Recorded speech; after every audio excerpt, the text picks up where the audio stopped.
Do you find yourself trying to find balance between ensuring the safety of your child with autism and allowing them the freedom to explore and grow? Today I'm sharing my experience on balancing safety and autism. So we're talking navigating safety and freedom for children with autism. Safety is crucial for any child, but for children with autism, due to their unique sensory processing, communication difficulties, and unpredictable behaviors, ensuring their safety becomes a constant priority. As a parent, I've developed a keen awareness of potential hazards both at home and in the outside world. So as far as safety, some of the things we look for is a safe environment, which that looks like child-proofing our home, making sure our son can't wander away, and removing any potential dangers from him. Then we talk about safe communication so that he is able to communicate with us and we're able to communicate with him, his teachers, his caregivers, and relatives. We talk to them all about safety. First of all, we want to make sure that he feels comfortable talking to them, but we also want them to understand what it looks like to keep him safe. When you're starting and establishing services with any therapy or schools or anything like that, they need to be brought up to speed as to the level of safety that's required for your child. This can be difficult at times, and I'll just do a little story time, if you will. When my son was looking at going to kindergarten, our biggest problem was finding an elementary school that would provide a paraprofessional. So that's someone that would be in the classroom with him, that would help him be able to follow the directions or really understand the directions, because he had never been in a classroom, traditional classroom. He'd been in preschool, but he had not been in a traditional classroom with 20-some students. He didn't know how to go to the lunchroom. That was going to be a safety concern, is going to a lunchroom and having to sit and manage his lunch and not wander off from the lunchroom because he is not interested in food, because like most children, he has issues with food. And we could not get a paraprofessional assigned to our child. We tried 2 different elementary schools before we determined that it would take us getting an advocate and a lawyer involved with the public school systems to get what our child needed. And instead of spending money on that, we decided to invest in an autism school, which is a private school here in Minnesota that was able to meet our child where he was at and provide all the safety requirements that we were looking for and way, way more. So that's my little story time for you. So starting with any school, a big thing is needing to keep them safe. And then those social interactions. So what your child is exposed to, who your child is exposed to, keeping them safe in all of those exposures is so important and something that you're trying to navigate when you're thinking about safety versus freedom. When your child's out and you're just at the park, and how does that look for your child? Again, safety versus freedom. You want them to be able to independently play and so forth, but you need to keep a close eye on them because of things like stranger danger and what they understand as far as that.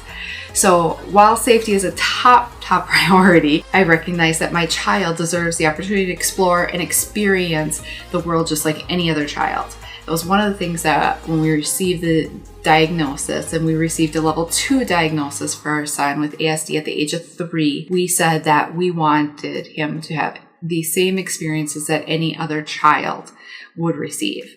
And we still don't take that lightly. We still think about that constantly and what that looks like and what accommodations we can make to allow him the opportunities that everyone else is receiving around him.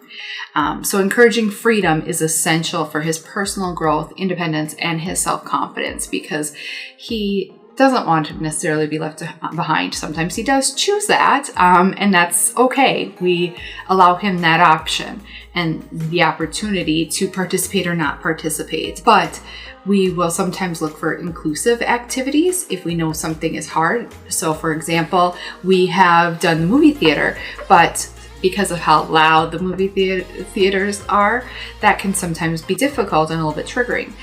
So we can look for an inclusive showing or an adaptive showing for him so that we can just kind of meet him where he's at.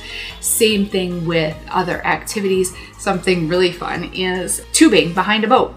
Just something that we do here in Minnesota all the time. All his cousins love tubing. His aunt pulls him behind her boat, and she has a tube that is fully enclosed on the bottom so that he is supported. He gets to sit in the middle. He's got like the tube all around him, so he feels safe and secure, and she goes nice and slow, and it's perfect. It's absolutely perfect. It's great. All the other kids just love that my son gets to be included, and their cousin is out there and having fun and getting a new experience. And then gradual exposure too. Sometimes he is interested in the jet ski, for example, but he's a little leery of it. He went on it once, he liked it, but now he's not so sure. So we just keep exposing and keep showing him it's safe. There's a lot of different things that he likes to just sit back and observe. We're giving him that control of saying, no, I don't want to do this right now, but constantly asking and suggesting that when he's ready, he can do it. I don't want to do it yet. That's some language that we've learned, is that we learned it about food, that I don't like it yet. I'm not ready to try it yet as far as food goes. And we have used that in other scenarios as well. That, okay, that's okay. You're not ready to try it yet, but we can try it again another time, or we'll think about it later. So in addition, with freedom comes independence. Big one for us is getting our son in a position where he can do things on his own. A lot of that starts with, I guess, self-care.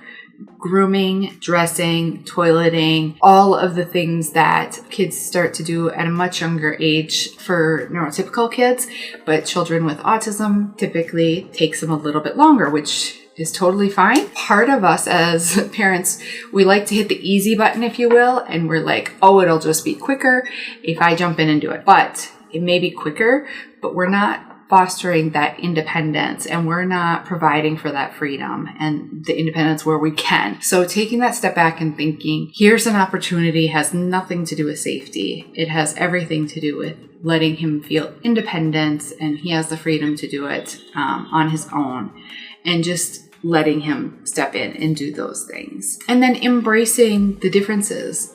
In the beginning we said, there's nothing he's not going to be able to do, and he's going to be just like everyone else. But the reality is we needed to embrace his uniqueness and the differences that he has. And that has been so empowering. One of my cousins and mentors, she's been amazing. She's like, he is a teacher. You become a teacher. You learn so much from him, and you can teach so much to so many. And I think that was so eye-opening for me, and such a great perspective as far as like becoming an autism parent and really embracing the diagnosis, because I can't change it. I can only accept it and then just like lean into it, I guess, and lean into his strengths and work on the weaknesses. And that's really what we've tried to do. And so this has just been a great opportunity for growth and learning for not only him, but for all of us. And really, there hasn't been many limitations. There's been doors opened. We went to Disney World, and it was like amazing things that he did that I never thought he would do. He went on roller coasters. He did everything that all of us did. I mean, there wasn't anything he didn't do. It was just an amazing experience. And I was worried about regulation, being dysregulated, but we made some changes. We did some adjustments. We took some breaks here and there that you probably wouldn't normally take, but it was enough that it worked beautifully. At the end of the day, we jumped in the swimming pool, which really helped his body just kind of decompress from all of the stimulation he had all day. And he was able to go multiple days in a row, which now looking back on it and where he's at today, I think, God, how did his body go through that? Because one super busy, dysregulated day at home, and the next day he's just done for. So I just embrace how amazing that when we just let go sometimes and lean into things, it will work out for the best. So yeah, the journey is just, it's a balancing act, and it's not without its challenges. But if you constantly evaluate and you're flexible and you're willing to adapt, then your child is going to thrive, and so will you. So as a parent, it is essential to strike that balance that's unique to your son's needs and strengths. So remember to be open-minded. And self-care, I talk about it in another video about self-care and stuff, but really, if you're taking care of yourself, you're able to better take care of your child. So in closing today, I just want to say, as a parent of a child with autism, I will personally always struggle to strike that balance between safety and freedom. I want my son to flourish, learn, and grow while being safeguarded from unnecessary risks. I hope, though, my experience helps you sort through your feelings and emotions on the topic, and I'd love to hear your thoughts in the comments below. How do you balance safety and freedom for your child with autism? Leave it in the comments below. I'd love to hear what works for you. And as always, hit the subscribe button if you like this material. Give me a thumbs up. I'd love to see more of you. But thank you so much for joining me today. I hope this video helps. Take care.